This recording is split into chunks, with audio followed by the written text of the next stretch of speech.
Masuk. Iya, masuk. Iya, udah.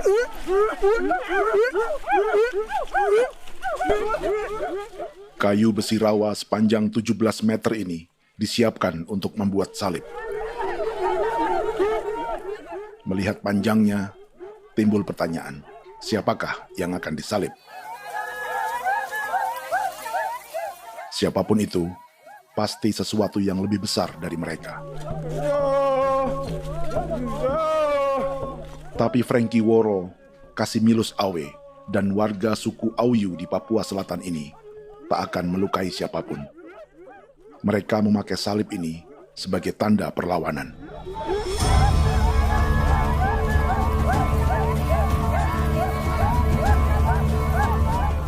Yang mereka lawan memang lebih besar, yaitu pemerintah Republik Indonesia. Pemerintah sedang mengincar 2,5 juta hektar hutan orang Papua untuk proyek tanaman industri pangan dan energi.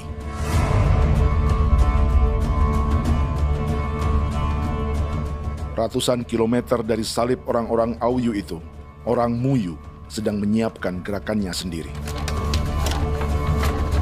Tapi kali ini dalam bentuk sebuah pesta.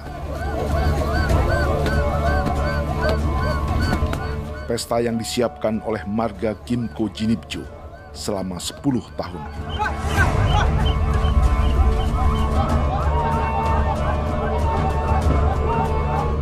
Sosok di marga ini adalah Willem Kimco, orang asli Papua yang tak punya kartu identitas kewarganegaraan manapun.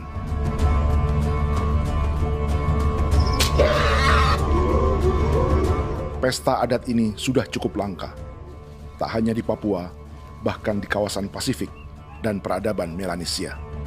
Awalnya bayarnya kalau bukan. Intinya hati kau tidak bipnuka, dan jitana ya kati kau beri barang dipo. Kau memang ambil kau kuning.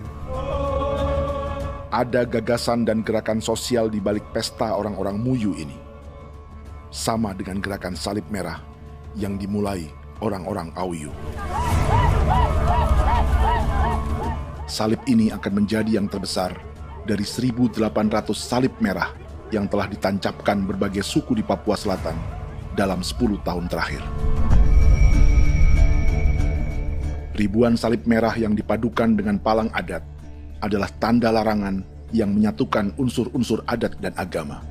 Kami percaya bahwa kalau memang kami sudah tidak mampu untuk menyelesaikan persoalan ini, dalam hal ini perusahaan tidak bisa masuk, berarti kami minta bantuan kepada nenek moyang dan Tuhan. Atribut perang orang Auyu ini diukir atau dilukis, digambar di batang salib ini dengan tujuan bahwa kami larang dengan sangat keras. Jadi apabila siapapun, baik dari antara kita sendiri yang melanggar batas ataupun pihak lain yang mengganggu keselamatan hak tanah adat kami, maka kami siap untuk melakukan ancaman perang. Salib-salib ini tidak ditancapkan di halaman-halaman gereja, melainkan di tanah dan hutan adat, di dusun-dusun sagu, dan di tempat-tempat yang disakralkan. Sebab 1.800 palang adat dan salib ini memang bukan semata tentang agama, tapi untuk mencegah negara dan perusahaan memasuki tanah dan hutan adat mereka. Papua bukan negara kosong.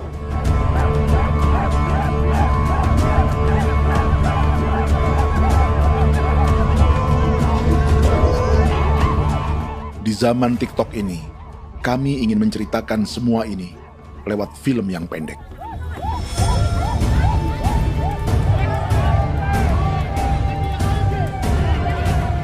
Tapi kami jelas gagal.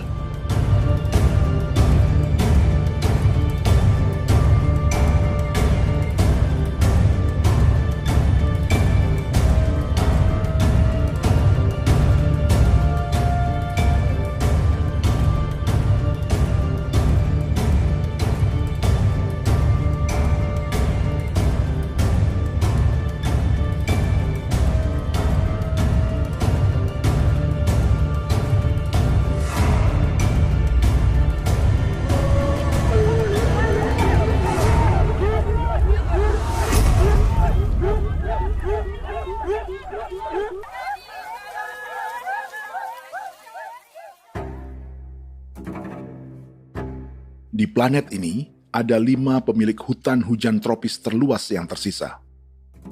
Kongo di Afrika, Brazil, Peru, Bolivia, dan Indonesia.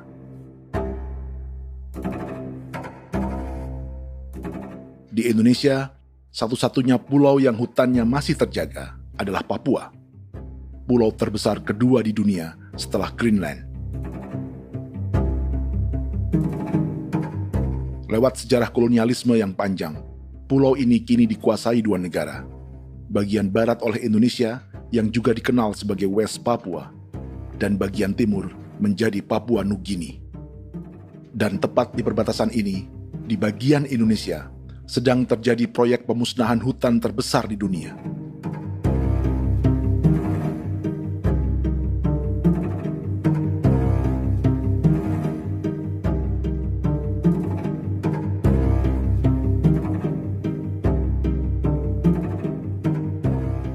Pemerintah Indonesia sedang membuka lebih dari 2,5 juta hektar hutan untuk sawit, tebu, padi, dan peternakan. Ini disebut proyek strategis nasional untuk lumbung pangan dan energi yang jadi ambisi 3 presiden. Bagian terbesar direncanakan untuk mencetak sawah seluas 1,3 juta hektar. Lalu bagian lain akan ditanami tebu seluas 560.000 hektar untuk gula dan bioetanol. Setiap liter bensin di Indonesia akan dicampur bioetanol 10% atau E10. Ada 10 perusahaan di proyek ini, dan semuanya dimiliki oleh 1 keluarga saja. Berikutnya, ada areal sawit seluas 400.000 hektar untuk biodiesel. Targetnya mencampur 50% solar dengan minyak sawit atau B50. Dan terakhir, pemerintah akan membuka peternakan seluas 380.000 hektar. Jadi, apa yang salah dengan proyek pangan dan energi ini? 5 orang Papua dalam film ini akan menjawabnya.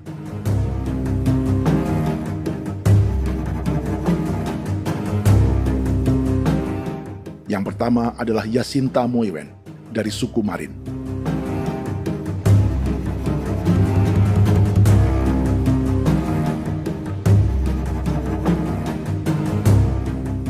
Yasinta dan warga di distrik Ilwayap di Merauke sudah menjadi korban. Hutan dan rawa sebagai sumber pangan dan ekonominya telah dihancurkan. Jalan sepanjang 135 km sedang dibuat, dan di kiri kanannya akan dicetak 1 juta hektar sawah. Mereka sulit menolak atau melawan. Salib sudah digeser, masih datang lagi dengan senjata mereka nih. Karena proyek ini juga dijaga tentara. Macam-macam senjatanya.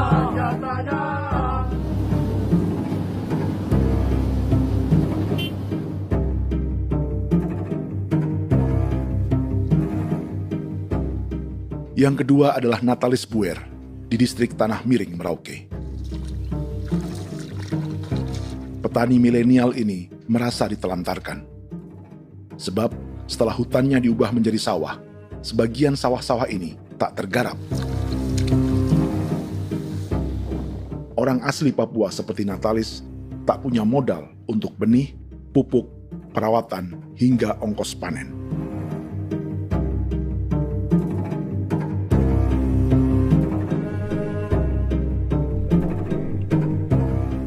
Orang ketiga adalah Vincent Kuipalo dari suku Yenan di distrik Jagebob, Merauke.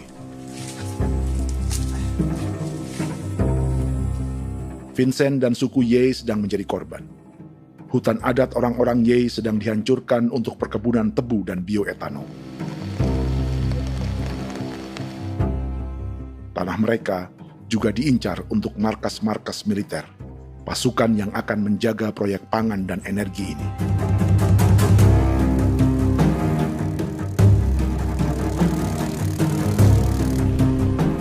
Yang keempat adalah Frankie Woro dari suku Auyu di distrik Fofi, Kabupaten Bovendigul. Hutan dan tanah mereka terancam perluasan perkebunan sawit untuk campuran biodiesel atau B50. Orang-orang dari suku Auyu ini adalah calon korban. Merekalah salah satu pelopor gerakan Palang Adat dan Salib Merah. Meski kadang berseberangan dengan gereja yang mereka anggap lebih mendukung pemerintah dan perusahaan. Mereka bahkan sedang merencanakan gerakan yang lebih besar, dengan salib yang lebih besar. Tanah milik Somu Sobisiba itu bahwa tanah ini diciptakan oleh Tuhan dan memberikan warisan kepada kami. Kami ini hanya hak jaga.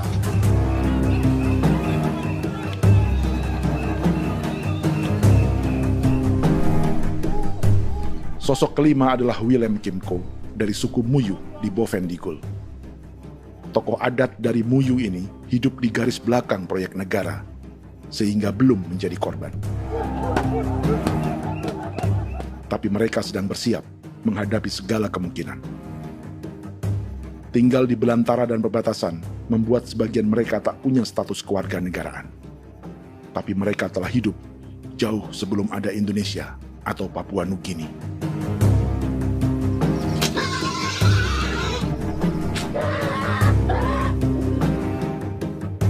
Kelimanya mewakili jutaan orang asli Papua yang sedang terancam eksistensinya.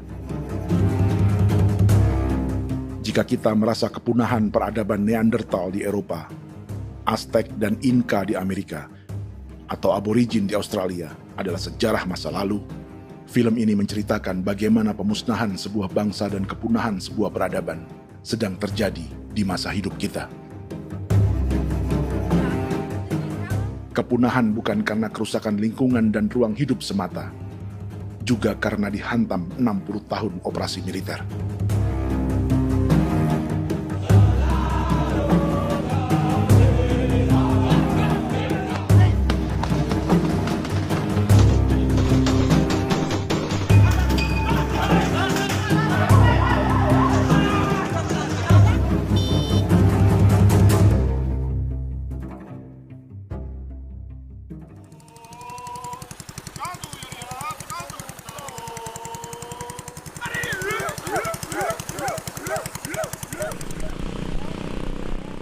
Frankie Woro dan orang-orang Auyu sedang berburu. Tapi lokasi perburuan mereka mulai dikuasai perusahaan perkebunan sawit.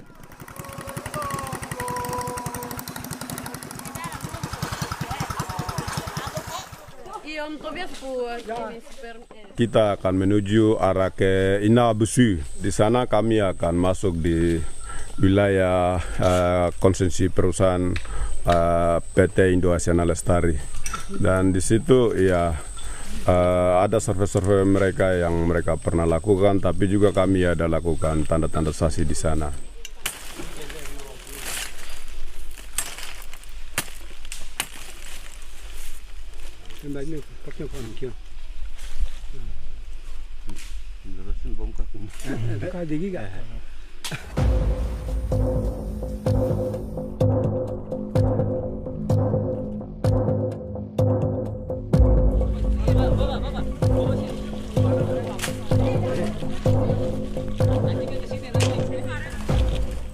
Dapat dengan yang induknya, tapi karena induknya dia lari dan terlambat kerja, akhirnya yang bisa kita dapat dia punya anak ini saja.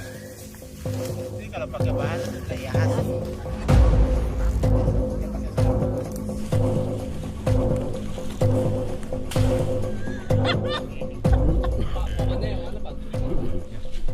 Pohon ini pohon bitanggur, dia punya kayu ini kita biasa gunakan untuk kerja perahu, dan juga kulit depu getanya itu kita pakai untuk kerja ini, panah-panah ini lem, jadikan lem ini, panah-panah. Hutan ini adalah supermarket bagi suku Auyu. Juga lumbung pangan atau bank untuk menyimpan deposito kekayaan alam. Hutan juga tempat yang penuh dengan sejarah suku, situs budaya, dan tempat-tempat sakral. Inilah yang sedang mereka pertahankan dari incaran pemerintah dan perusahaan. Untuk semua alasan ini, mereka menancapkan ribuan salib merah.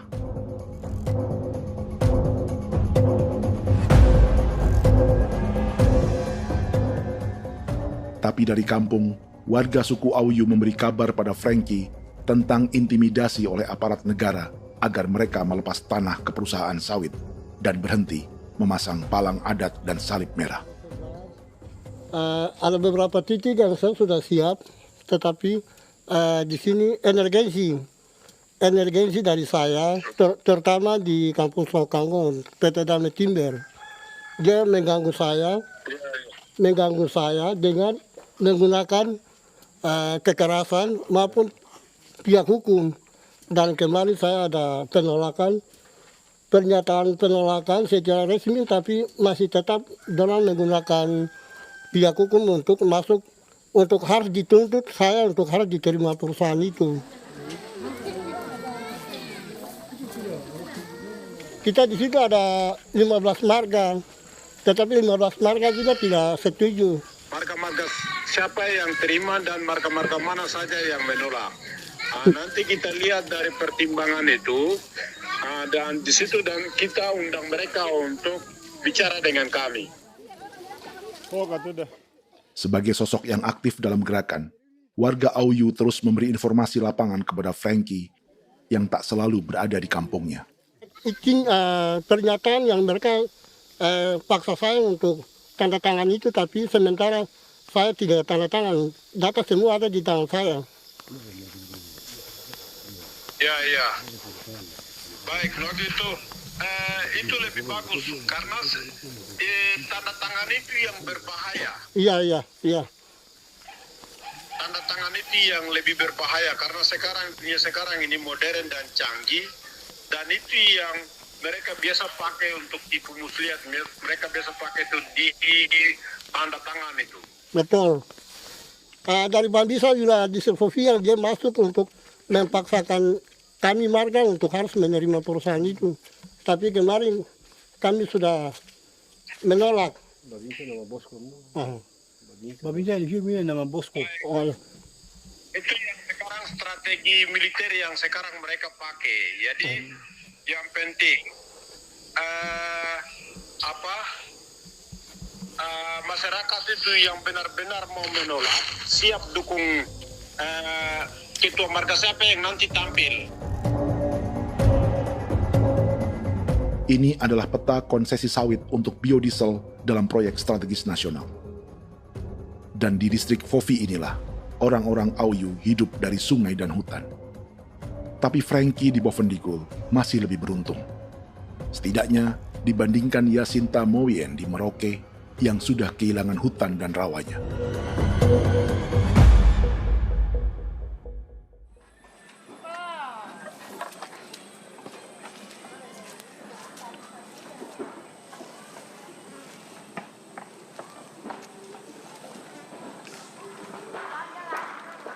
Yasinta dari suku Marin adalah petani sayur di Kampung Wanam, distrik Ilwayap, Merauke.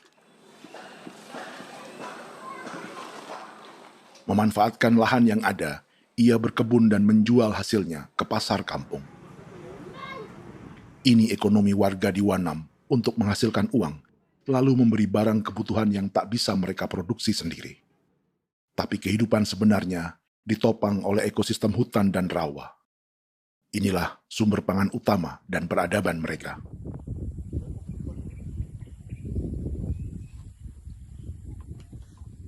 Namun ketenangan ini diusik ketika tiba-tiba pada Mei 2024, di Pelabuhan Wanam datang ratusan alat berat untuk proyek pangan dan energi pemerintah.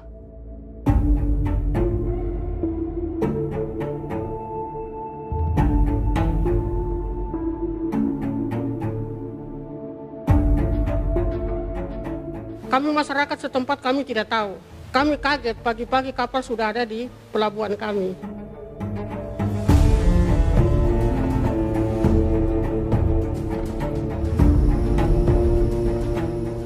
Yasinta Moywen atau Enrika Gebze dan warga lainnya tak pernah diajak bicara atau dimintai pendapat.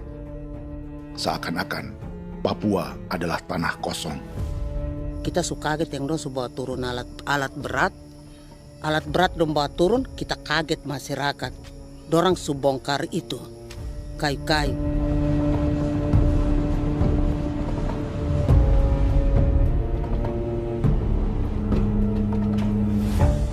Bersamaan dengan alat-alat berat itu, juga berdatangan tentara Indonesia untuk mengawal proyek pembukaan hutan milik Jacinta.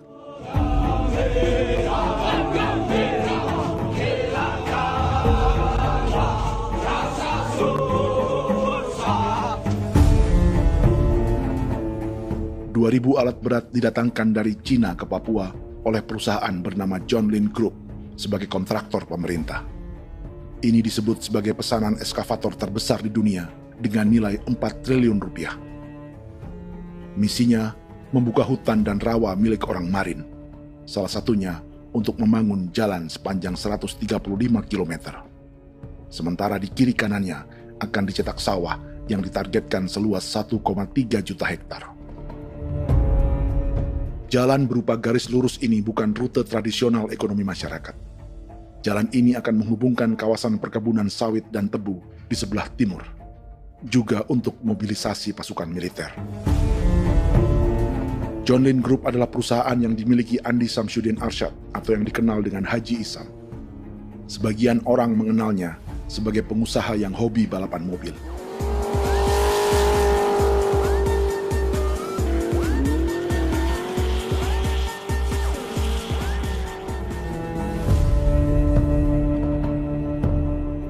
Tapi di Kalimantan, ia berbisnis batu bara, perkebunan sawit, pengolahan karet, penerbangan, perkapalan, dan biodiesel. John Lin Group kini juga menjadi pemilik perkebunan tebu dan pabrik gula terbesar di Indonesia. Sayapnya melebar dari Kalimantan hingga ke Bombana, Sulawesi Tenggara. Perkebunan tebu, pabrik gula, dan industri bioetanol inilah yang juga sedang dikembangkan di Papua.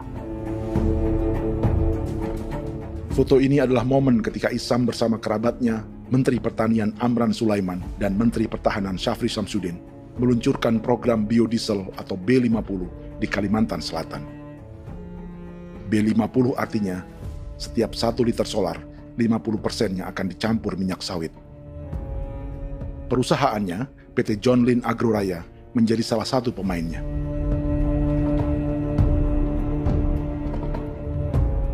Sepanjang tahun 2025, saham PT John Lin Agroraya pernah naik hingga 700%.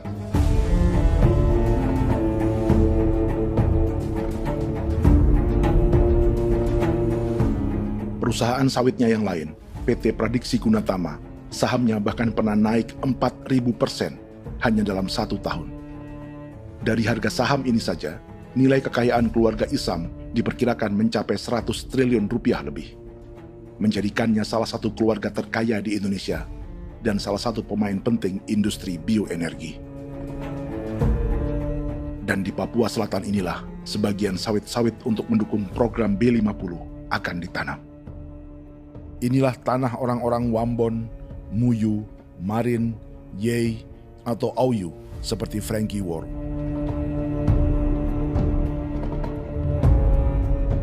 Haji Isam pernah menjadi tim kampanye nasional Presiden Joko Widodo dalam pemilu 2019 saat melawan Prabowo. Bintang Mahaputra Utama diberikan kepada Saudara Andi Syamsuddin Arsyad.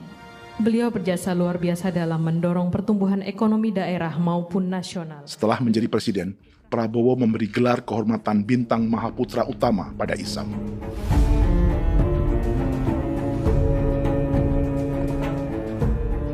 Sejumlah menteri Prabowo, juga kerabat dan orang-orang yang pernah bekerja di perusahaan Isam.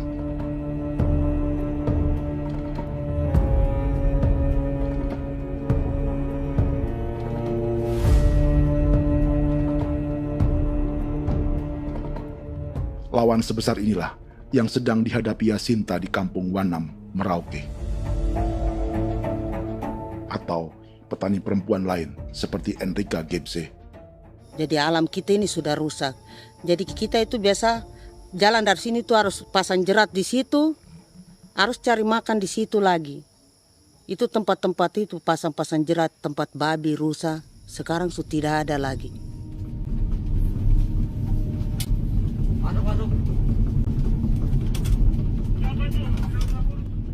Rekaman ini memberi gambaran bagaimana Kasuari kehilangan rumah di bekas hutan dan rawa yang telah dibabat.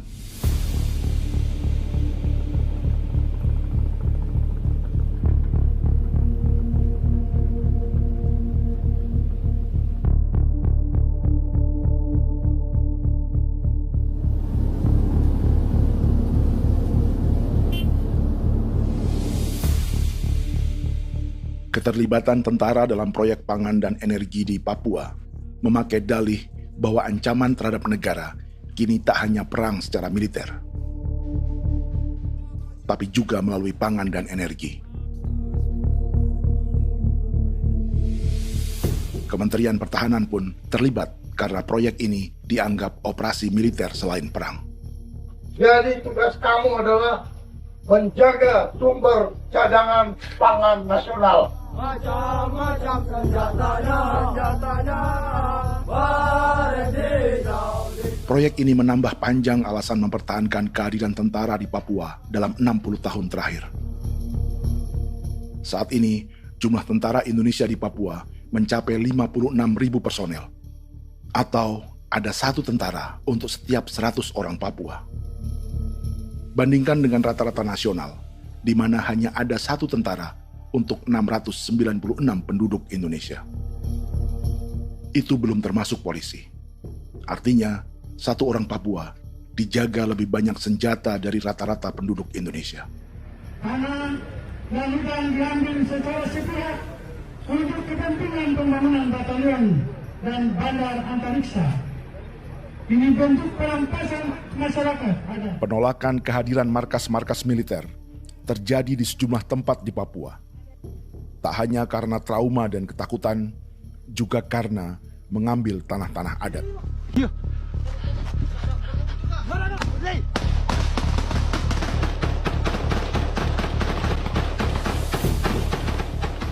Salah satu alasan mengapa militer terus ditambah di Papua, karena masih ada perlawanan dari Organisasi Papua Merdeka atau OPM selama 50 tahun terakhir.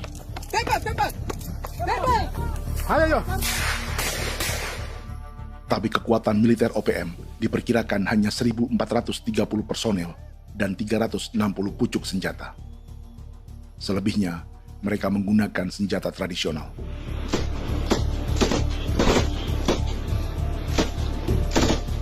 Dengan demikian, kekuatan tentara dan polisi di Papua 58 kali lebih besar dari gerilyawan Organisasi Papua Merdeka.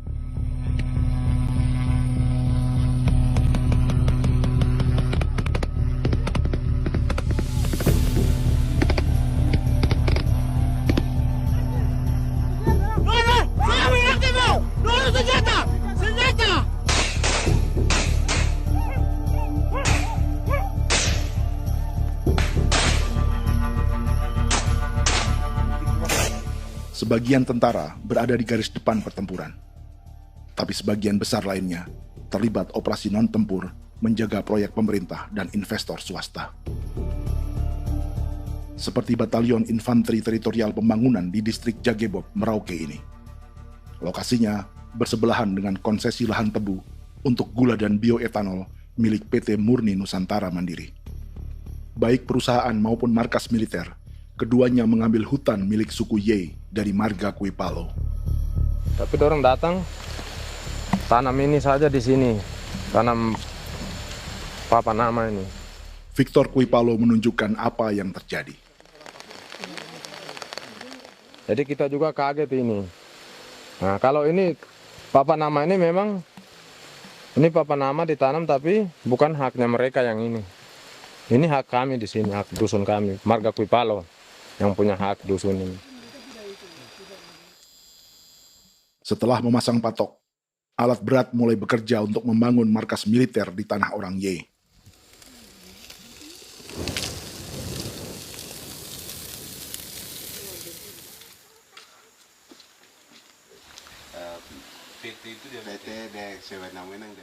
Kehadiran markas militer mengkhawatirkan warga yang pernah mengalami trauma. Takut kenapa? Kalau macam yang awal macam sekarang bu kampung hidup ini kan aman. Terus kenapa harus didirikan korem di sini? Bukankah dengan adanya Korem semakin aman ada tentara di sini? Kalau untuk kampung kayaknya tidak bisa aman kalau ada tentara, paling masyarakat dipukul itu ini. Kalau kampung hidup begini malah saya sejahtera dan saya punya masyarakat. Apa pernah ada pengalaman buruk sebelumnya dengan tentara di daerah sini? Ada yang cerita waktu pos-pos di sini tuh di 13, 12 itu zaman katanya Patimura. Memang kasihan. Malah kita punya orang ini yang dianiaya betul, dipukul. Disuruh kerja bakti tidak mau atau lama mencari, namanya kita pangkur sagu itu butuh waktu 1 minggu. Kalau lama begitu ya paling diseret apa pukul itu. Operasi militer Indonesia di Papua dimulai tahun 1962 lewat Operasi Trikora. Tapi perlawanan bersenjata pertama di Papua baru dilakukan tahun 1965 di Manokwari. Nanti tanggal 1 Mei jam 12.30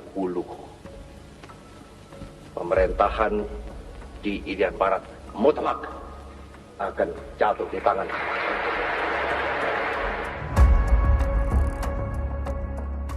Sejak itu, selama 60 tahun, operasi militer untuk menaklukkan Papua terus dilakukan. Salah satu operasi militer paling berdarah adalah Operasi Wibawa untuk memenangkan Indonesia dalam jajak pendapat tahun 1969. 643 orang tewas di Paniai. Lalu disusul 4.146 korban tewas antara tahun 1977 hingga 1978.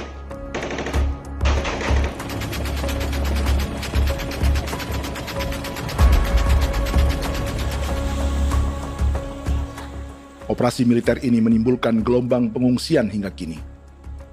Dewan Gereja Papua mencatat 103.000 orang menjadi pengungsi pada tahun 2025 dan nyaris tak diberitakan media-media Jakarta.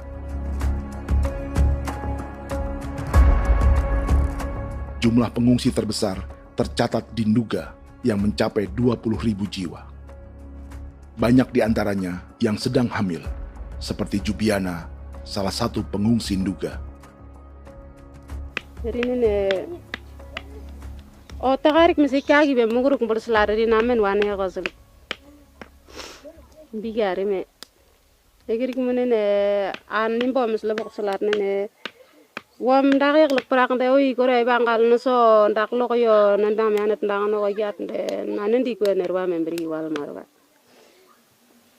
Egirik menene wa tri bel no semana.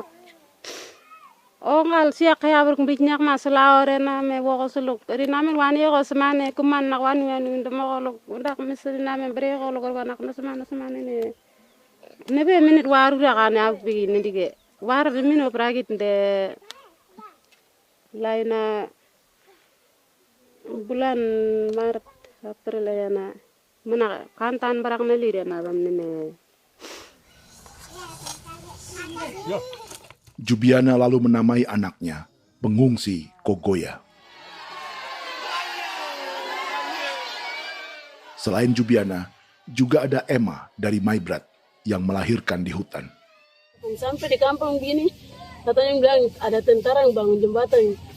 Nah, capek itu juga pun masih tahan. Kembali lagi ke hutan lagi. Seperti itu sampai sejatuh di tengah jalan. Orang sampai banting di kayu semuanya. Berasa sakit begitu. Melengkapnya tuh Domika Serli, pengungsi Wako. Masyarakat sipil dari kampung Aitrem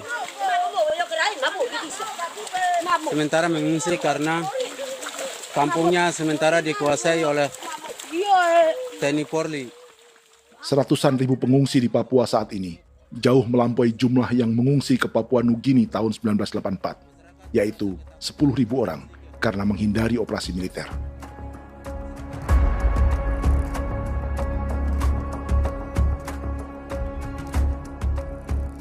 Bersamaan dengan operasi militer, eksploitasi sumber daya alam Papua juga dilakukan sejak masuknya tambang emas dan tembaga Freeport pada tahun 1967.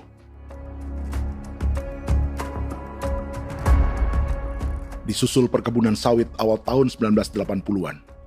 Lalu ada perburuan buaya untuk diambil kulitnya. Sebelumnya, ada eksploitasi gas alam di Teluk Bintuni, pencarian besar-besaran kayu gaharu, atau pembukaan hutan tanaman industri. Ini belum termasuk perburuan dan perdagangan ikan arwana di selatan Papua, penebangan kayu merbau dari hutan-hutan Jayapura, emas di Blok Wabu Intan Jaya, bahkan nikel di pulau-pulau kecil Raja Ampat. Dan kini, dalam skala yang belum pernah terjadi dalam sejarah, Papua dipaksa mencetak sawah, tebu untuk bioetanol, dan sawit untuk biodiesel.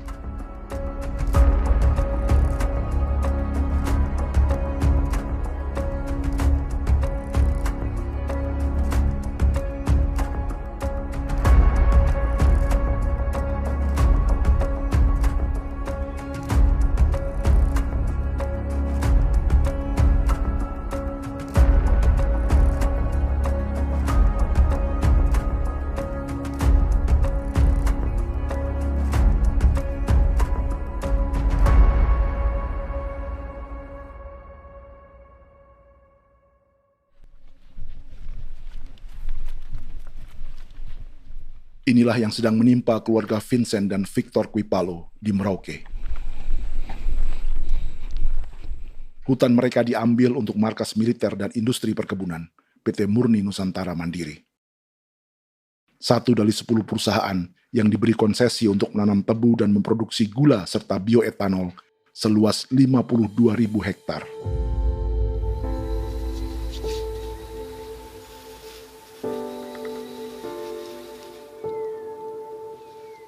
Perusahaan ini dianggap mengambil hutan dan tanah orang-orang Ye, terutama marga Kuipalo, yang memiliki hak adat terhadap 2.300 hektar hutan.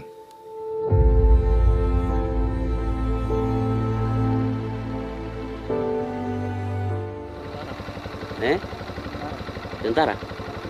Tentara. Oh iya, tentara.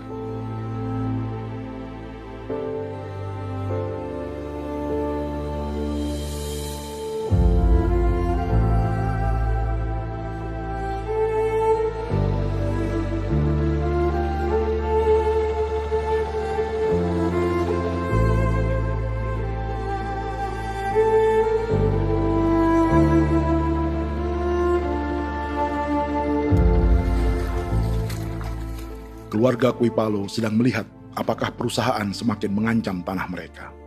Dan kekhawatiran itu terbukti. Iya, makanya tadi saya bilang ini dari sini saja dekat, ini sudah masuk di dalam ujung lapang ini.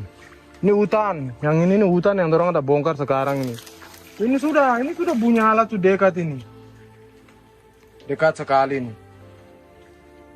Ini di sini. Nacau, kelapa itu yang jalan lama, jalan setapak ini. Dari udara, terlihat alat-alat berat semakin mendekati tanah orang-orang Ye, marga Kuipalo.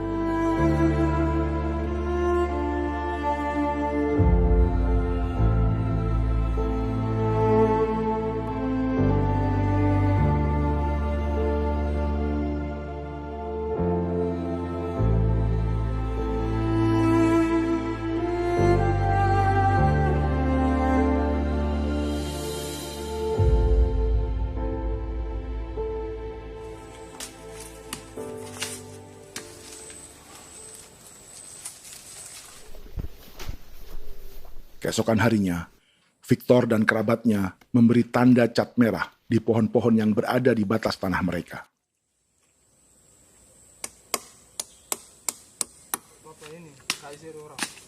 Tapi tanda peringatan adat ini tak diindahkan perusahaan.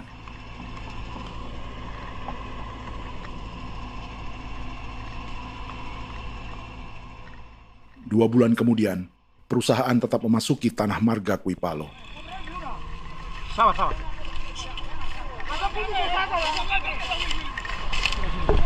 manusia, kau lihat. Tapi tidak sudah sakit hati sekali saya kata adik.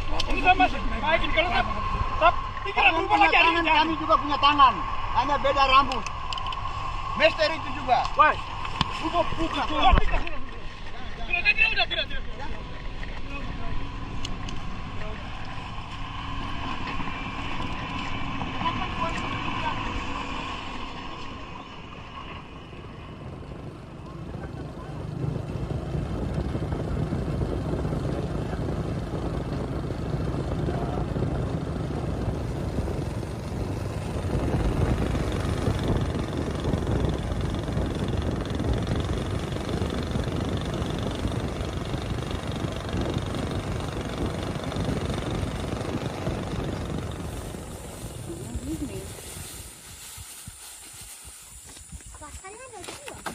masuk sini.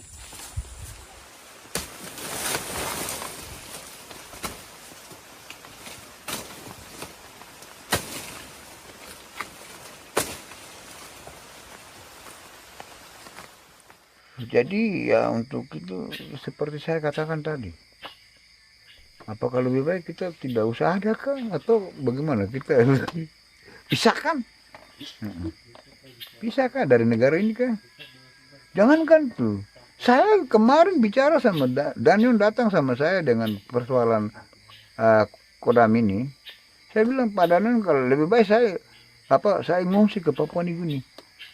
Dia bilang, aduh Bapak jangan begitu. Ya memang, kalau tidak bisa menghargai kami, lebih baik pilihan yang itu yang saya memilih. Lebih baik saya pindah dari sini. Saya mengungsi ke Papua Nugini, di negara tetangga. Masih di laut. Apa?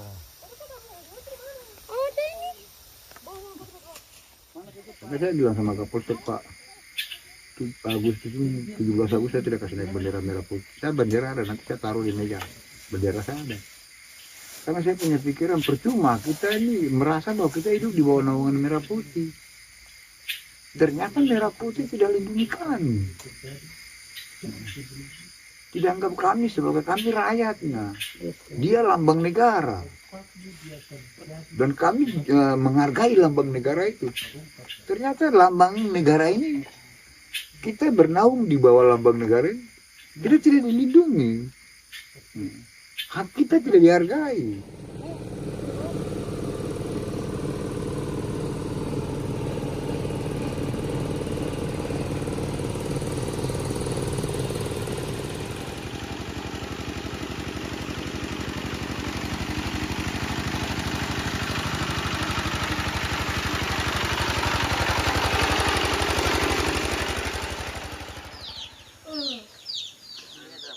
Marga Kuipalo dari suku Ye terus mendapat teror dan intimidasi agar melepas tanah mereka yang hanya dihargai Rp300.000 per hektar.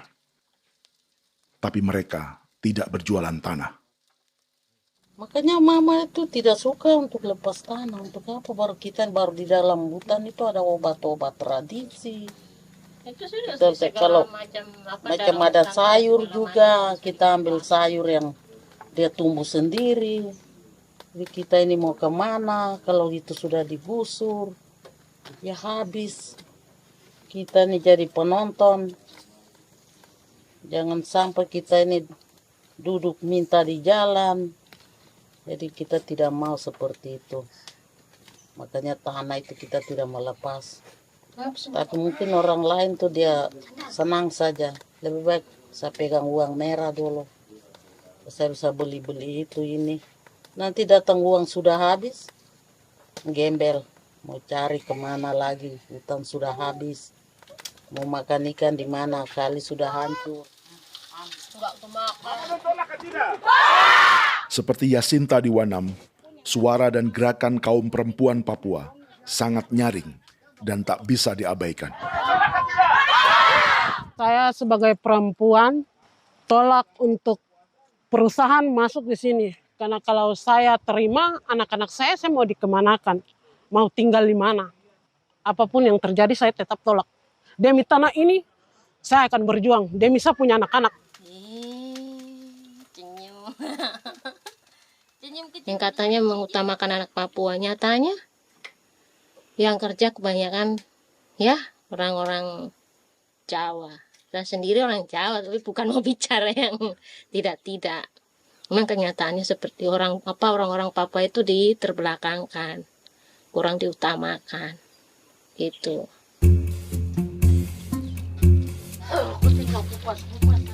Proyek food estate seperti mencetak sawah, bukannya tak diikuti warga Papua.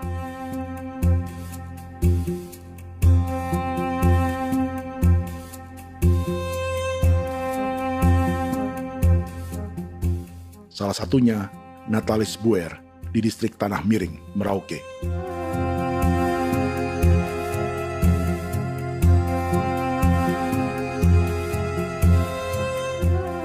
Setelah menghabisi hutan, pemerintah Indonesia mencetak sawah untuk tanaman padi karena beras mulai menjadi makanan pokok menggantikan sagu.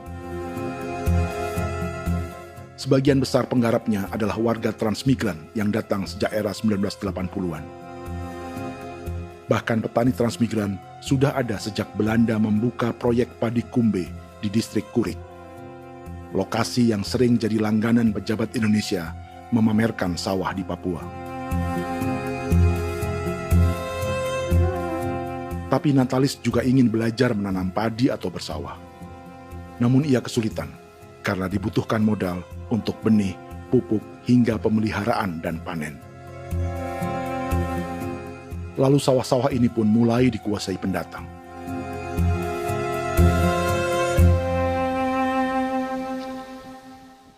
Tapi sejauh ini di kampung kami ini yang saya lihat memang ada kelompok kami punya di sini yang sudah tergabung dalam Gapoktan, kemudian masuk dalam optimalisasi lahan. Tapi baru saya anak asli yang punya lahan di sini. Mereka tidak punya. Pemerintah dalam hal ini adalah Kementerian Pertanian bersama-sama Kementerian Pertahanan yang dalam hal ini pada garis di bawahnya adalah TNI Angkatan Darat, memberikan support yang maksimal kepada masyarakat khususnya di Merauke dalam rangka. Saya kemarin habis 9 juta. 9 juta ya? Iya, 9 juta karena dia sudah tidak dipakai toh. Ya. Perempuan Papua seperti Filomina juga mau bertani. Pemerintah memberi bantuan Rp900.000 per hektar lewat program optimalisasi lahan atau OPLAH. Tapi dibanding biaya produksi dan harga jual gabah, Filomina mengaku berkali-kali rugi dan kini memutuskan tak lagi menggarap sawahnya.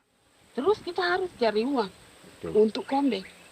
Betul. Karung kita beli. Karung beri sendiri lagi. Tenda kita beli.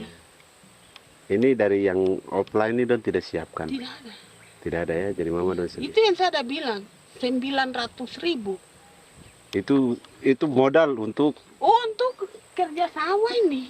Mulai dari kerja sampai nanti panen. Panen. Wih, ngeri sekali. Iya, lucu toh? Tidak dapat itu. Betul, Mam.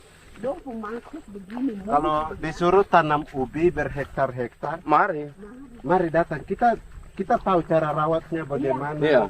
Tanamnya bagaimana, tanam model bagaimana supaya hasilnya model begitu. Kita tahu. Kalau yang ini kan kita baru belajar. Sebagian hutan milik warga Senayu di Merauke sudah dibuka untuk sawah dan kebun tebu oleh PT Global Papua Abadi. Proyek pertanian ini dikerjakan oleh Kodim Merauke. Mereka melepas sebagian tanah karena ingin belajar bertani. Saya punya nenek moyang tidak ajar saya tanam padi. Tapi saya mau berubah. Generasi saya yang berikut ini besok lusa tidak bisa makan pisang, sagu. Namun program optimalisasi lahan yang dijanjikan dengan berbagai bantuan tak dirasakan Filomina. Obat rumput beli, obat padi beli, jonder kita bayar, bahkan bibit masih kurang, cari bibit lagi beli. Jadi saya memang kalau program pemerintah saya sama sekali saya tidak suka. Baku tipu saya.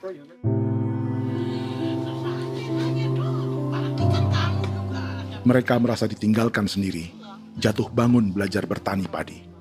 Sementara sumber pangan dan air yang semula mudah didapat, kini telah berganti sawah dan kebun tebu. Dulu kita masih bisa jalan, nanti masak di kali, pakai air kali. Minum pakai air kali. Sekarang, kok mau masak? Tidak ada air. Air sudah susu, mau minum tidak bisa. Sudah dengan obat. Drone semprot tebu itu saja drone. Drone yang semprot. Saya lihat di itu. Jadi kita bukan drone yang terbang di atas untuk disemprot. Iya, itu semprot obat. Dong lempar pupuk di bawah ya dia mengalir ke kali. Mengalir ke kali, ke rawa-rawa.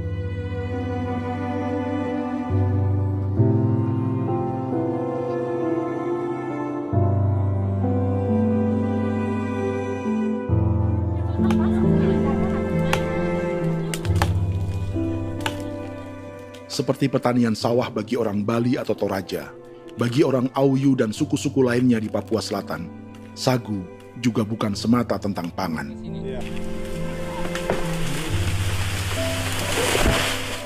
Bagi orang Auyu dan Marin, sagu adalah kerabat, sosok orang tua, sosok nenek moyang yang harus dijaga dan dilindungi. Lagi bikin apa mama ini mama? Pakai toko itu sagu.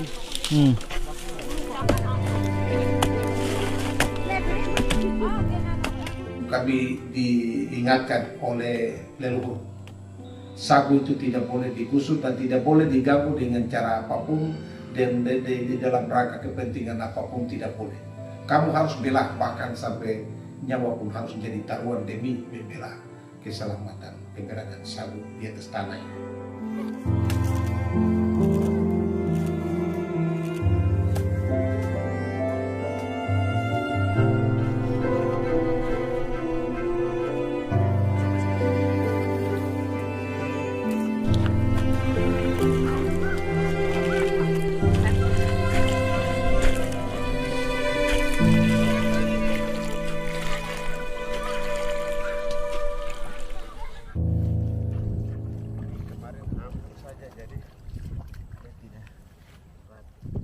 Menurut Natalis, pemerintah di Jakarta mendefinisikan lumbung pangan semata urusan beras dan mencetak sawah. Sebenarnya orang Papua itu bukan tidak bisa bertani. Kami tanam ubi itu bagian dari pertanian. Nah, pertanian yang dimaksud oleh pemerintah itu harusnya selalu, itu kalau bisa pemerintah harus spesifikkan. Pertanian apa yang dimaksud? Pertanian tanam padi atau pertanian tanam ubi, petasan dan lain-lain. Ini yang harus dispesifikkan dulu. Begitu, sehingga tidak menjustifikasi kami orang asli Marin bahwa kami tidak bisa bertani. Bukan. Kami buka kebun besar-besar di sana, bahkan bermeter-meter, ratus-ratus meter pakai sekop, bukan pakai ekskavator, tapi ini pakai skop. Itu pertanian, begitu. Bagi Natalis, alih-alih memaksimalkan sawah-sawah yang sudah ada untuk petani Papua, pemerintah selalu membuka hutan baru, seperti dikerjakan perusahaan John Lynn Group dan melibatkan tentara. Padahal, sejarah keterlibatan militer dalam proyek food estate atau cetak sawah adalah sejarah kegagalan yang bertubi-tubi 4 presiden selama 30 tahun terakhir.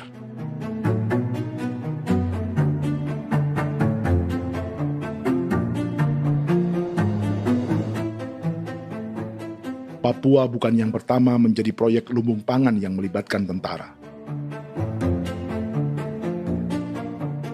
Kalimantan telah menjadi korban 30 tahun sebelumnya.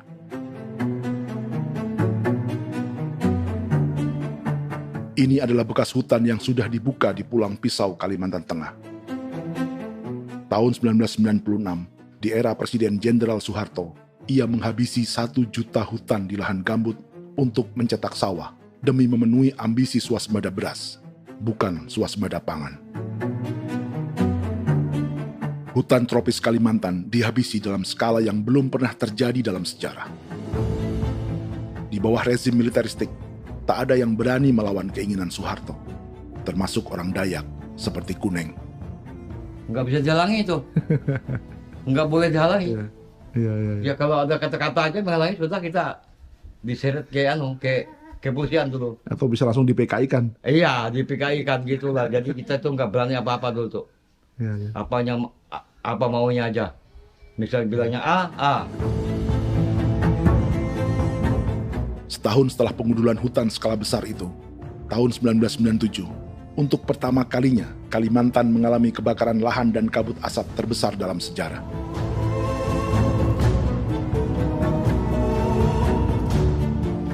Sebagai ilustrasi, ini kondisi kabut asap tahun 2015.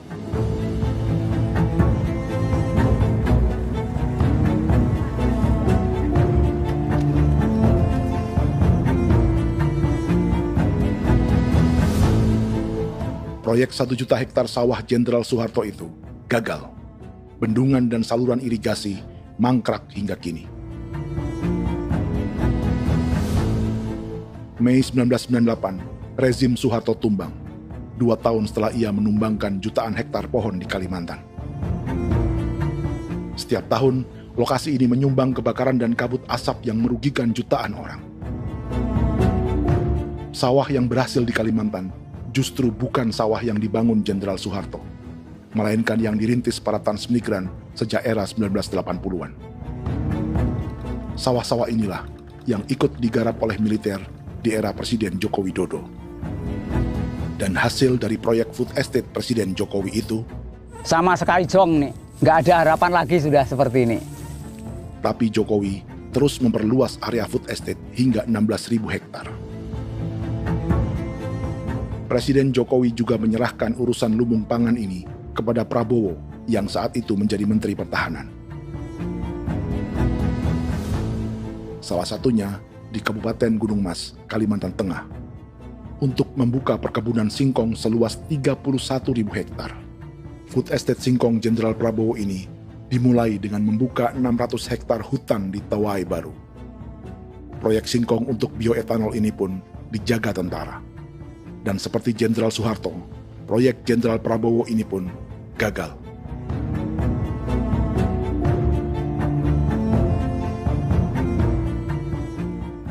Dengan reputasi ini, Joko Widodo dan Prabowo justru sedang membuka 2,5 juta hektar di Papua.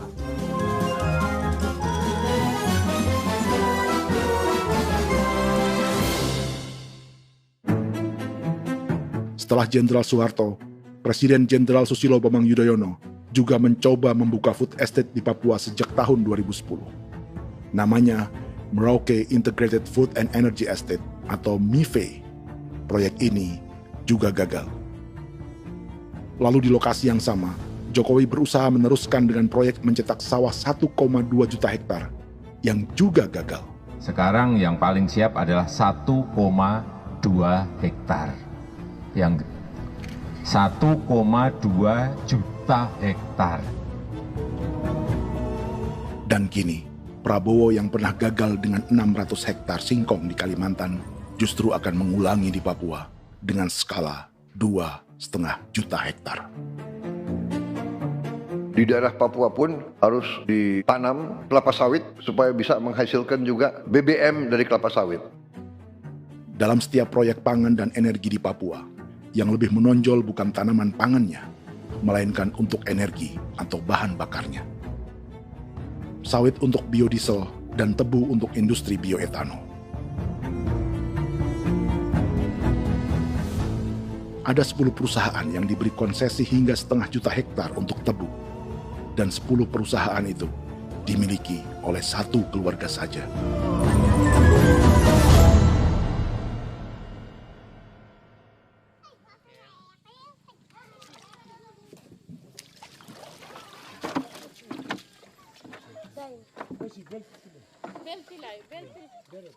Para perempuan Auyu di Bovendigul akan berangkat memancing.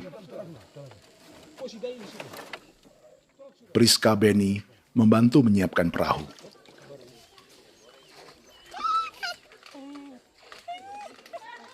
Mereka akan mengumpulkan bahan pangan di hutan untuk persiapan acara penancapan salib merah berikutnya.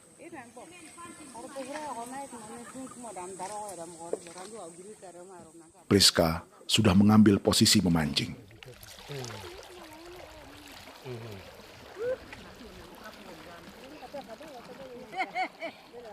1.800 salib merah telah dipasang di wilayah adat berbagai suku di Papua Selatan untuk menghalau perusahaan sawit dan tebu.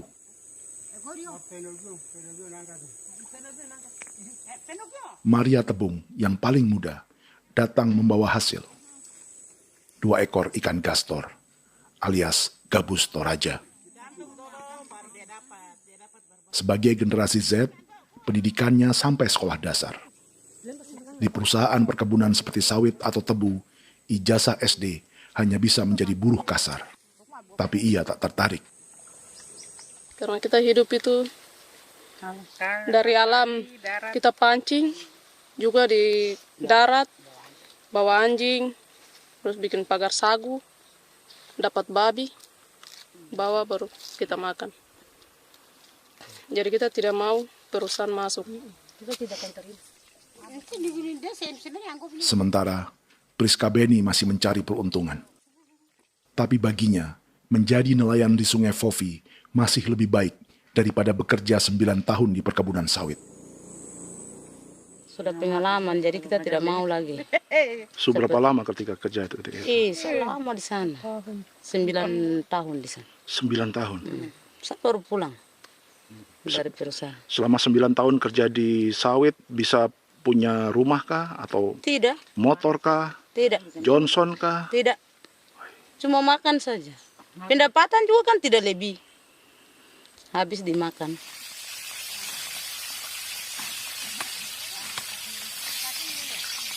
Satu minggu libur berapa hari? Tidak libur. Minggu tetap kerja? Tetap kerja. Tidak bisa ke gereja? Hari Minggu kerja. Hari Minggu juga kerja. Jadi dia tidak mengenal agama perusahaan itu.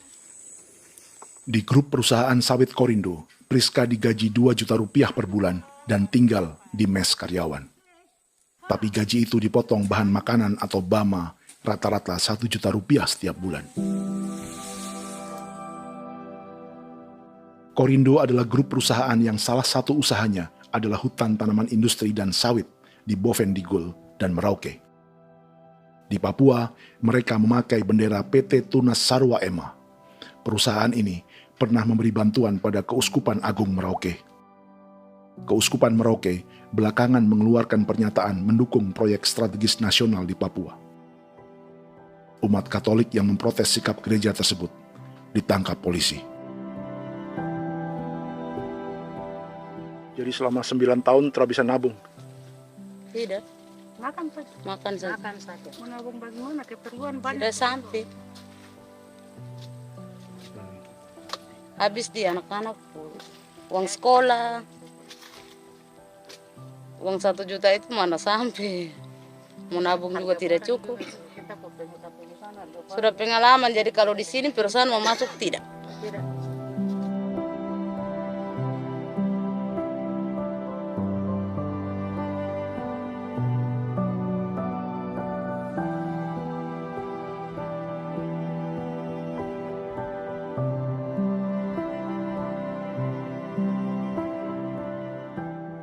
Dan menu makan siang seperti ini agaknya sulit bagi buruh sawit atau tebu yang digaji 2 juta rupiah per bulan. Generasi Z seperti Maria Tebung atau generasi milenial seperti Priska Beni punya matematika ekonominya sendiri. Sawit untuk biodiesel atau tebu untuk bioetanol tak akan ada bedanya bagi mereka.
Perkebunan tebu 1,5 juta hektar di Merauke adalah ide 3 presiden untuk menggenjot penggunaan bioenergi sebagai campuran bahan bakar fosil. Selain swasembada pangan, swasembada energi di daerah Papua pun harus ditanam kelapa sawit supaya bisa menghasilkan juga BBM dari kelapa sawit. Juga tebu menghasilkan etanol. Singkong, kasava juga untuk menghasilkan etanol. Bioetanol adalah bahan bakar nabati atau tumbuhan yang dapat dicampur dengan bensin. Sama dengan program biodiesel yang mencampur solar dengan minyak sawit. Pertamina saat ini sudah menjual BBM bioetanol dengan campuran 5% yang dipasarkan dengan merek Pertamax Green 95. Tapi pemerintah ingin menaikkan kadarnya menjadi 10% atau E10.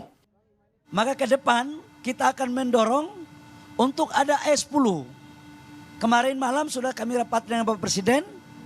Bapak Presiden sudah menyetujui untuk direncanakan mandatori 10% etanol.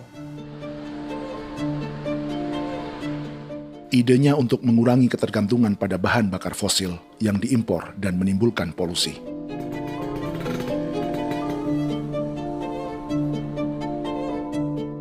Tapi bioetanol bukannya tak mengorbankan lingkungan, hutan, rawa, dan manusia. Karena program E10 membutuhkan 7,3 miliar liter bioetanol, maka lahan yang dibuka untuk menanam tebu bisa mencapai 1,3 juta hektar. Sementara saat ini, luas perkebunan tebu di Indonesia hanya 500 sampai 600 ribu hektar. Artinya, butuh lahan baru hingga 800 ribu hektar untuk menanam tebu. Dan 500 ribu hektar diantaranya sedang dibuka di Papua. Hutan yang tadinya untuk menumbuhkan pangan berubah jadi tanaman untuk bahan bakar di jalanan. Kecepatan pulihnya hutan beradu dengan jumlah dan kecepatan kendaraan di jalanan.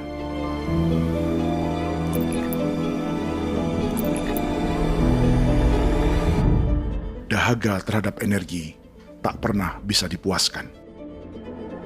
Setelah minyak sawit untuk biodiesel, dunia kini merambah singkong, jagung, dan tebu untuk bioetanol. Benua Amerika, Eropa, sebagian Afrika, hingga separuh Asia kini mulai memakai bioetanol sebagai campuran bahan bakar.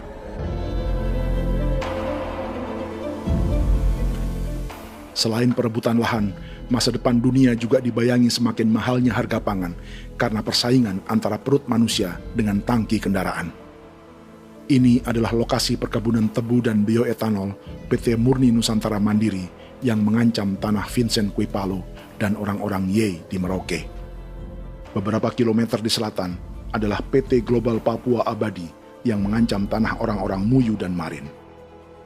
Dua perusahaan ini adalah bagian dari 10 perusahaan yang mendapat konsesi lahan untuk tebu dan bioetanol di Merauke. Batas konsesi mereka bahkan sama dengan batas negara Indonesia dengan Papua Nugini. Salah satu ciri bahwa peta konsesi ini dibuat di Jakarta dari atas meja. Sama seperti kolonial Inggris dan Belanda ketika mereka membagi Pulau Papua dengan garis lurus pada abad 19. Seakan Papua adalah tanah kosong.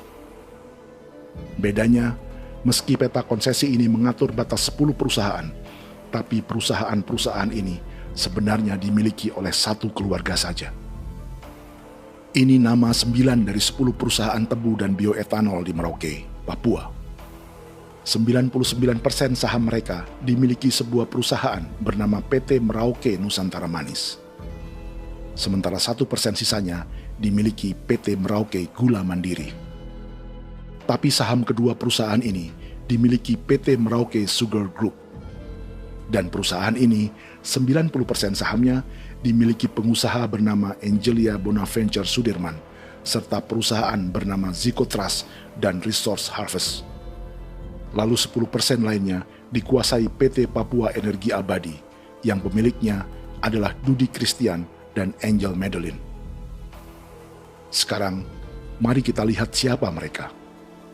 Angelia Sudirman adalah keponakan dari salah satu konglomerat sawit Indonesia, Martias Fangiono. 9 perusahaan di Papua ini berada di bawah bendera Merauke Sugar Group. Dan Merauke Sugar Group hanya satu dari 7 grup perusahaan milik keluarga Fangiono.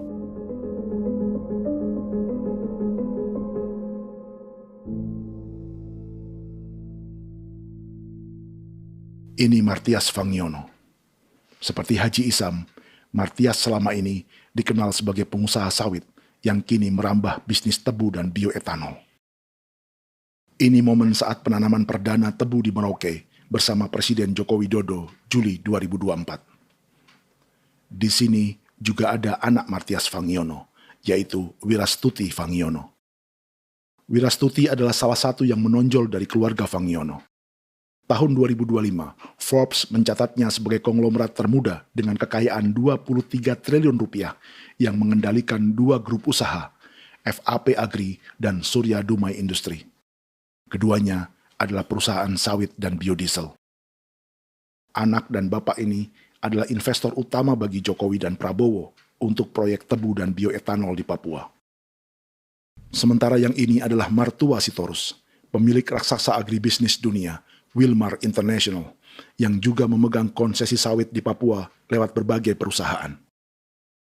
Tapi Martua kini memakai bendera baru, yaitu KPN Corporation atau Karunia Prima Nastari. KPN inilah yang memiliki kelindan bisnis dengan keluarga Fangiono untuk proyek tebu Merauke. Apalagi grup Wilmar yang didirikannya juga pemain gula utama di Australia. Tahun 2010, Wilmar membeli 100% saham perusahaan gula terbesar Australia, Sucrogin.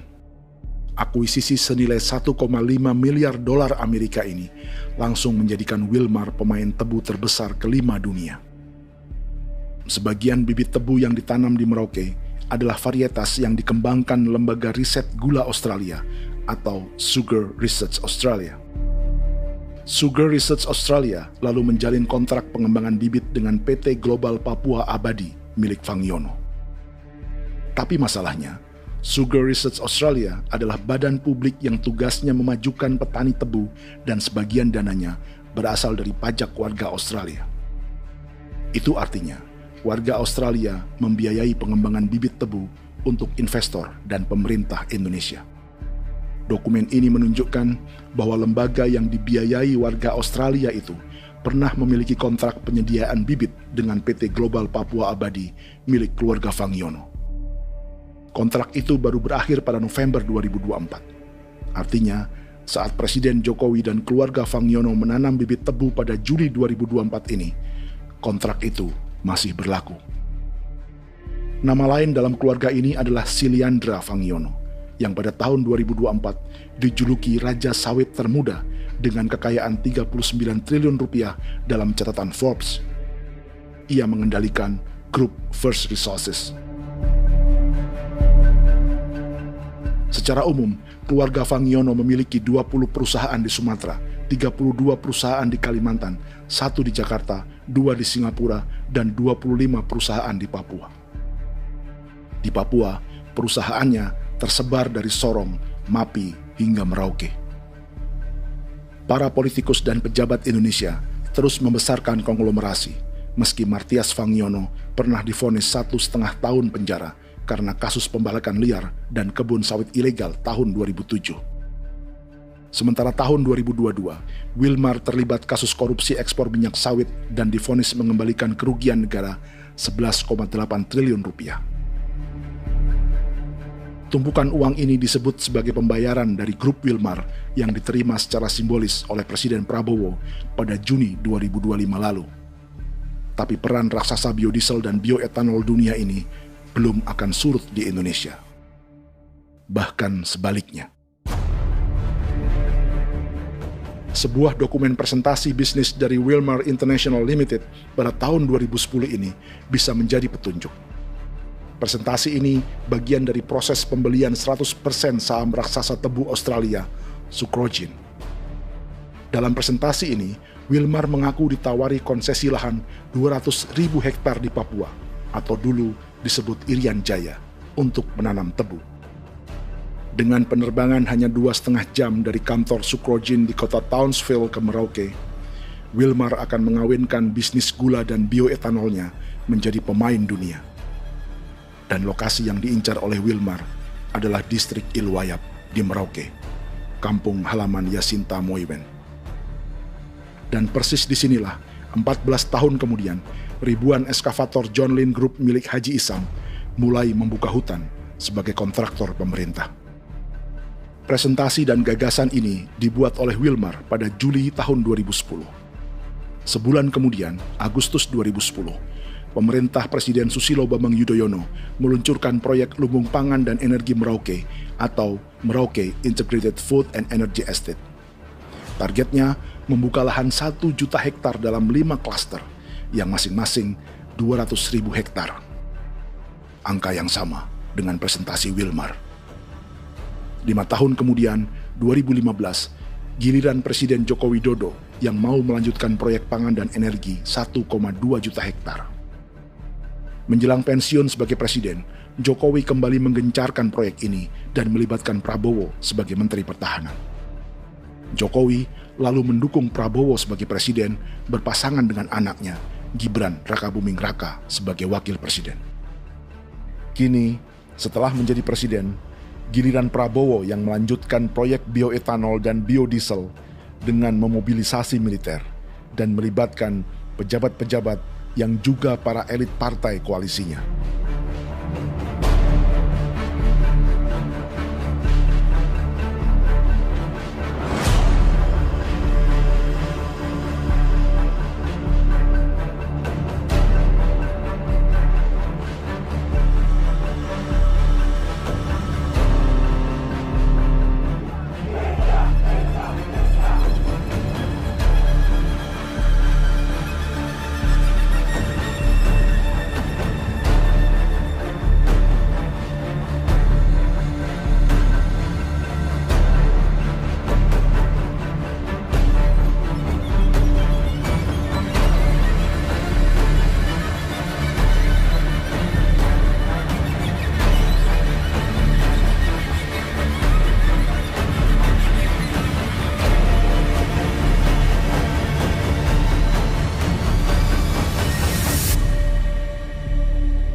Tahun lalu, hutan-hutan di Pulau Jawa dalam waktu singkat berubah menjadi perkebunan tebu di bawah rezim kolonial Belanda.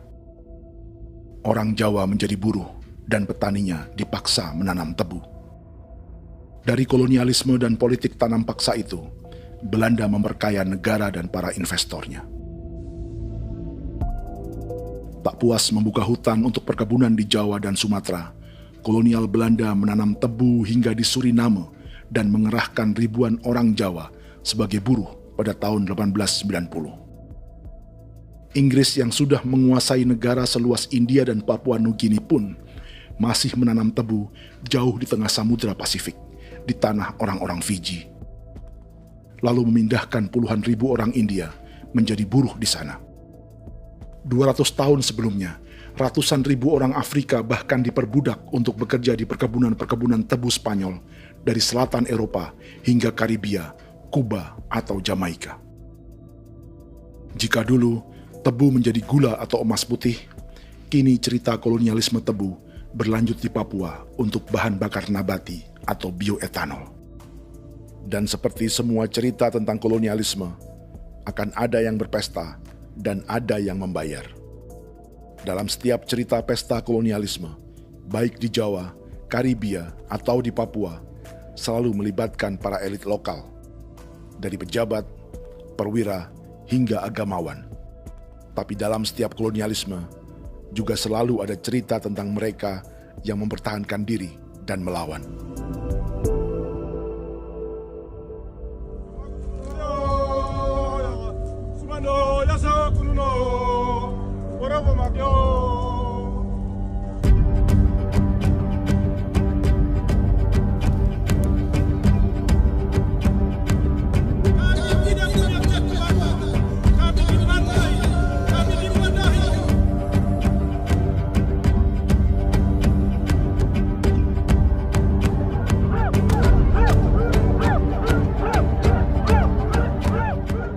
Sejarah Gereja Katolik banyak pemimpin-pemimpin yang adalah tanda petik itu adalah Judas-Judas juga.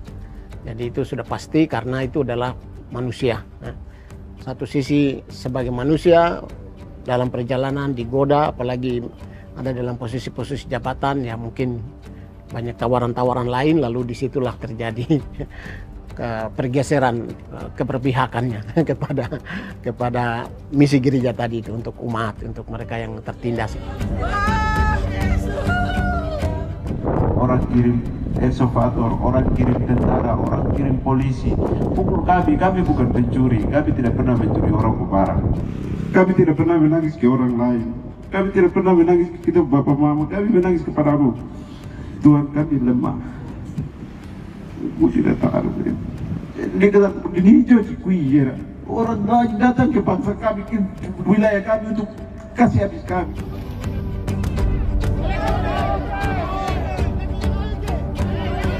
Ya Hakimam Dehi, Ya Hakimam Dehi, Bono Ya Hadikul Dehi, Bono Ya Hadikul Dehi.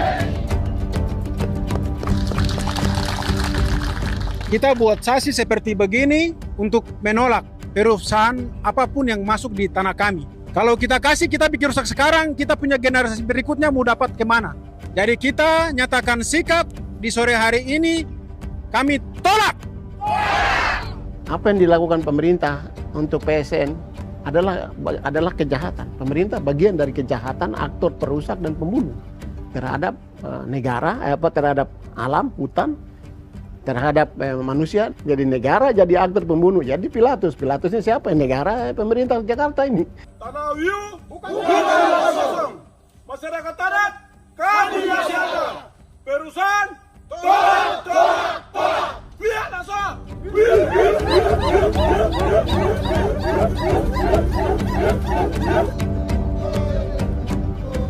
Jika tanah adat dan hutan adat hilang, kami mau hidup di mana? Maka di sini saya mau bilang, negara jangan tipu-tipu kami lagi.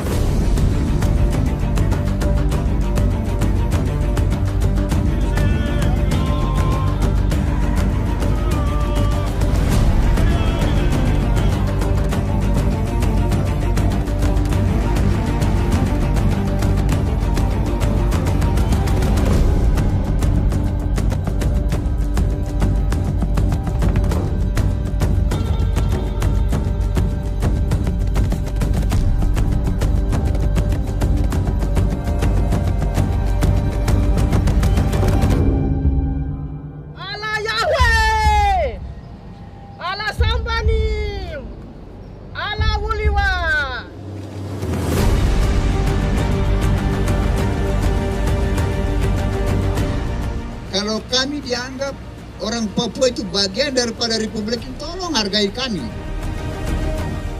Dengan adanya PSN, PT, John Group yang sudah menerobos tanah kami dan hutan kami, merusak alam kami.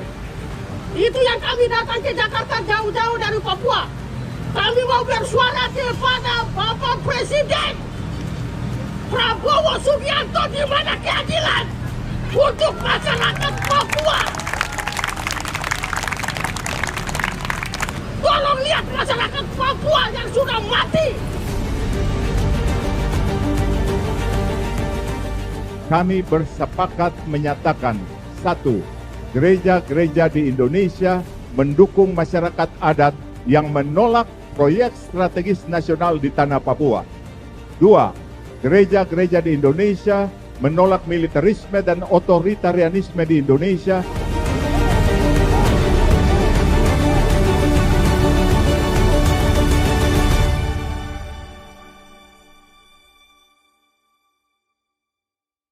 Beradab atau mustahil melakukan kejahatan seperti di masa lalu.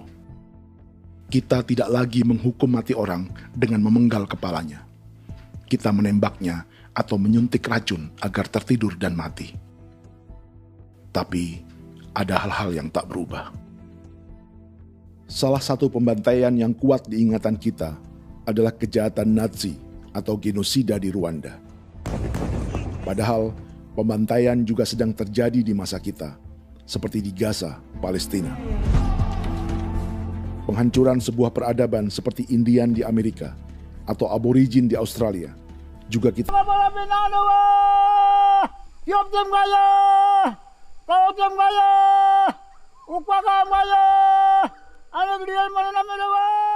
Jalannya sejarah ini disadari Willem Kimco di pedalaman Bovendigol, Papua. Hidup terpencil dan tak tersentuh urusan negara bukan berarti selalu aman.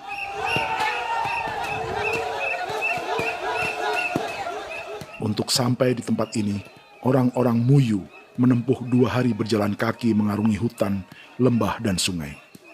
Termasuk mereka yang datang dari perbatasan Papua Nugini. Mereka berkumpul untuk memenuhi undangan pesta adat yang disebut Awon Atat Bon atau pesta babi. Yang mengundang adalah marga Kimco Jinipjo. Yang dituakan di marga ini adalah Willem Kimco. Ia tak punya kartu tanda penduduk dan kewarganegaraan manapun, baik Indonesia atau Papua Nugini. Tahun 1984, 10.000 orang Papua, terutama suku Muyu, mengungsi ke Papua Nugini untuk menghindari operasi militer Indonesia, termasuk Willem Kimco.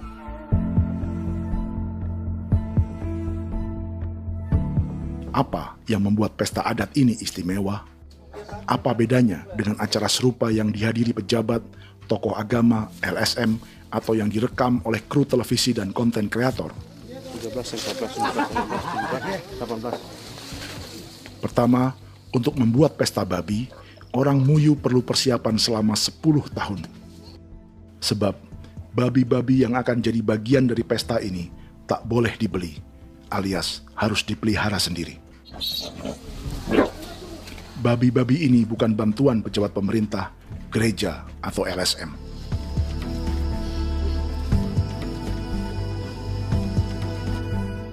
Yang kedua, babi-babi ini tidak dipelihara di kandang.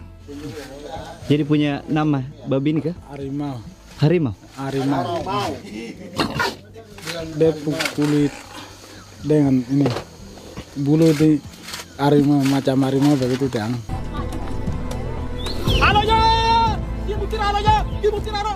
Ini seperti arisan untuk menjaga budaya dan lingkungan. Bagian dari budaya dan ekonomi timbal balik yang ditandai dengan siklus memberi dan menerima.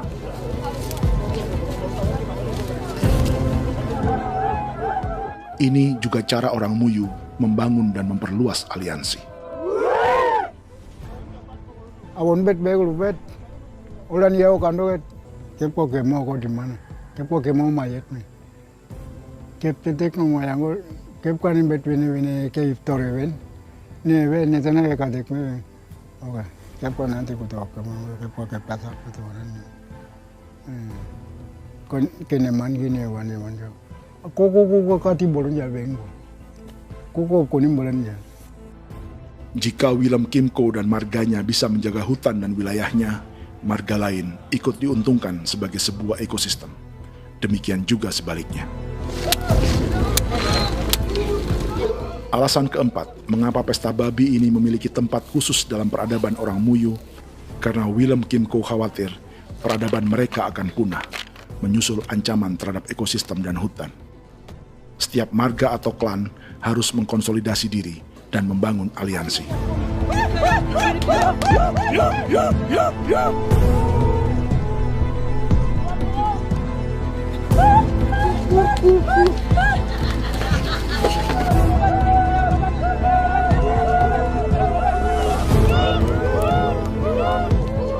Kekhawatiran Willem dan orang-orang Muyu tak berlebihan. Ruang hidup mereka bersinggungan dengan proyek bioetanol dan biodiesel pemerintah Indonesia. Mereka juga tahu apa yang telah dan sedang menimpa suku lain seperti Auyu di Bovendigul atau Yainan dan Marin Anim di Merauke.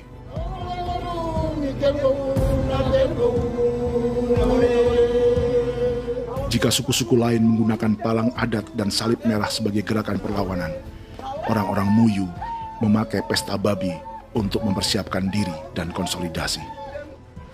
Sebab, berbeda dengan saat mengungsi tahun 1984, kali ini yang datang ke tanah orang-orang Muyu tak hanya tentara, juga alat-alat berat bersama para pebisnis pangan.